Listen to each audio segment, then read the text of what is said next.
Welcome to Blizzard Fire. We hope this video helps fire up your solution.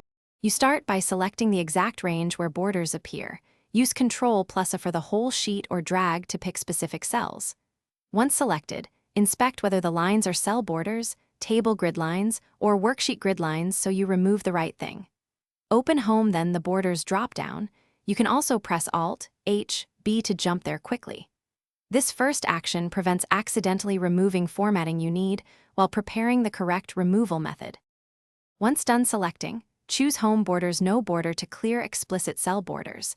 That removes applied outline and inner lines immediately. If the area is an Excel table, go to Table Design and either change the table style to one without borders or convert to range to revert to normal cells. Make sure to inspect conditional formatting rules. If a rule draws borders, use Clear Rules from the Conditional Formatting menu to remove them safely. To finish, distinguish grid lines from borders. Go to the View tab and toggle grid lines off to hide the worksheet background lines that are not formatting.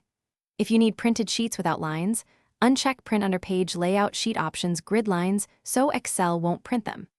If borders still appear, select the cells and choose Clear Formats, or copy and paste special values into a fresh range to strip stubborn formatting.